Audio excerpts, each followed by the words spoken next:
saying yes to everything doesn't make you more likable, more compassionate or kind, more worthy, because you're already worthy. It just allows more toxic people to come into your life. So be selective who you say yes to and when.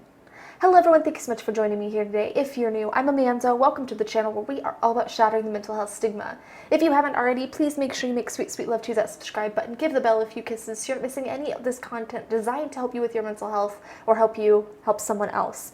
I'm a little bit under the weather today, so if my voice sounds a little off or I'm sniffling or anything, that is why, but I heal pretty quick, so don't worry.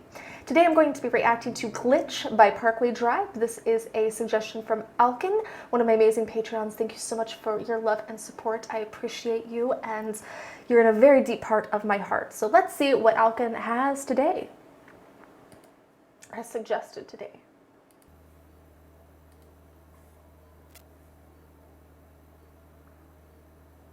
Sleep deprivation trial 7. Ooh. Subject 0.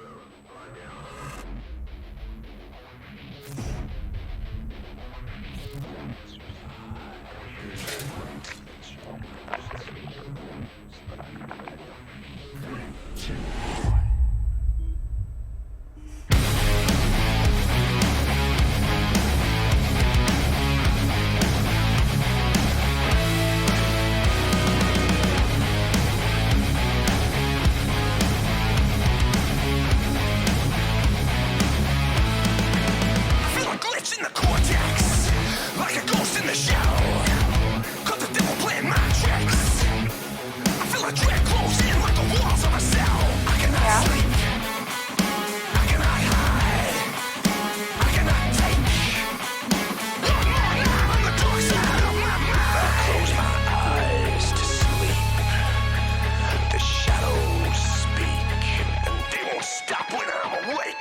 Okay, that was a lot creepier than I was expecting, but insomnia can do some pretty crazy things.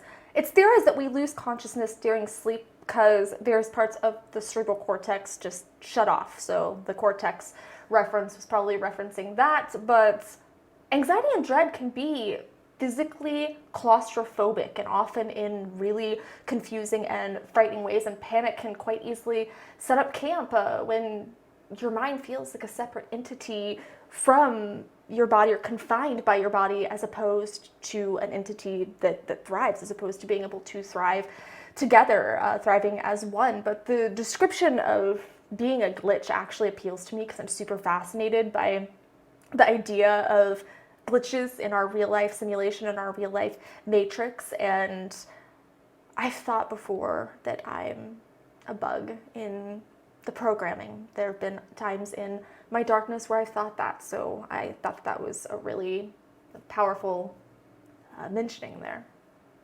Everything they say would seem beats the fear inside of me. Let it feed the fear inside.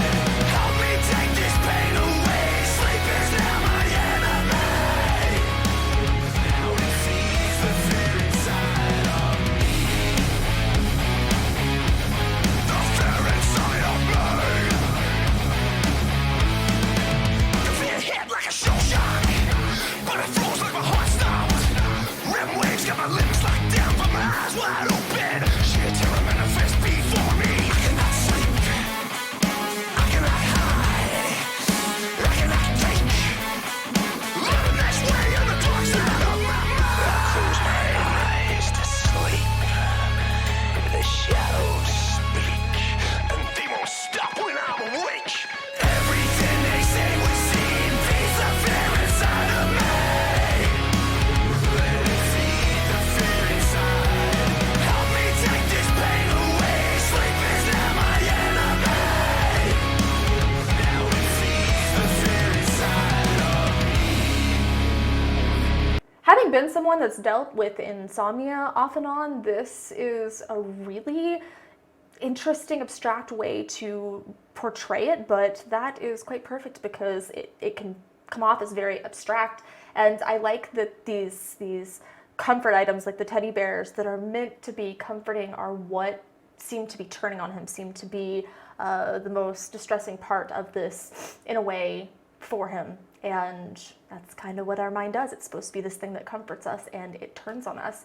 And our shadows do more often than not feed on the fear and in turn feed the fear. So it's kind of like the snake eating itself. Do you remember playing Snake, and at the end it kind of eats itself? It's kind of like that snake that eats itself. And I was always really afraid of that cycle because it can be very hard to break. And I know that you just see that eventually that's where it's going to end if you can't stop it, you know, just like the snake. You're playing the snake, you're playing the game, and eventually you realize, hey, there's nowhere else to go. But fortunately, there are other places to go. So REM sleep, or REM sleep, is where we dream. So that's when we have our most powerful dreams. And saying that he's in this altered state, but that his eyes are still open, leaves me to believe that he's feeling a bit of lock-in, and he's aware of everything that's going on physically and emotionally, but is feeling powerless, is feeling overwhelmed. And this reminds me of the times when I was really desperate for sleep because I wanted to escape from my reality, because it was very challenging to handle at that time. But my dreams only gave way to the trauma and depression symptoms. You know, it just gave them this canvas, this creative outlet. It just gave them another way to express themselves, perhaps a bit more abstract, but they were still playing out in some way because I wasn't dealing with it in my waking hours, even though I was trying. Or the times where I knew I wasn't making the best choices, but I felt like I was no longer in control. That's what this makes me think of.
I love the power and the energy. I love his voice. I love the imagery. I love the message. I really love this song. So thank you, Alkin, for recommending this to me. Is anyone else getting the vibe of the movie Get Out? Was anybody else thinking about that?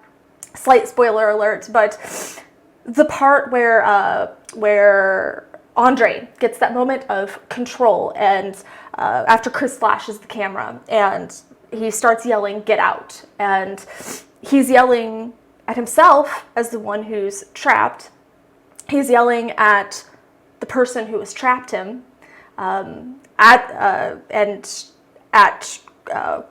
Chris, and he's yelling at Chris, which kind of to me represents the outside people, he's yelling "get out" as a warning to him, so as a desperation to himself, but then as this warning to the outside people, so, and maybe a warning to the person that has trapped him in some way. And he doesn't want these other people to get hurt, so he's trying to warn them, but he also wants to find an escape himself. And feeling trapped within your own mind, feeling helpless without even the relief of sleep, is psychological agony to the infinite degree. But I can relate to this on so many levels, so many levels. I still get stuck in those maddening cycles sometimes, and this is a time when you get stuck in these cycles where you really have to triage your responsibilities. You really have to step away from the responsibilities that you can say no to in that moment, ease back on the stuff that you can ease back on, and prioritize yourself, because you're no good to anyone if you're in the sunken place, yourself included, which is a reference to the movie, and that it kind of had that visual as well, where he's just floating away from the light, as in the movie where he was just floating in this dark place away from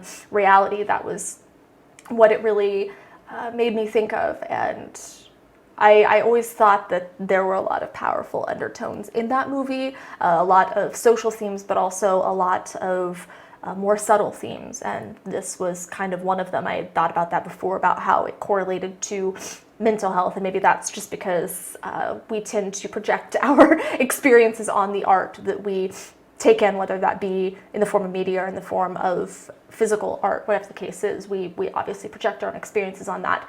But yeah, this was really amazing. I really liked it. There was a couple moments where I thought, all right, this is not going to help my sleep tonight, but it was a really good portrayal of what it's like to have insomnia because of racing thoughts, because of your mental health, or not even insomnia, but being able to dream and then having that still attack you, so you don't even have that escape anymore. If you are feeling that, please feel free to check in here. As always, share your mental health stories, good, bad, and crazy. We are here to hold space for you. That's how we shatter the mental health stigma, is by talking about it. Give this video a thumbs up, share it. You never know who might be having a sleepless night right now and could use a little comfort, a little reassurance, a little validation. And as always, I love you guys so much. Mwah.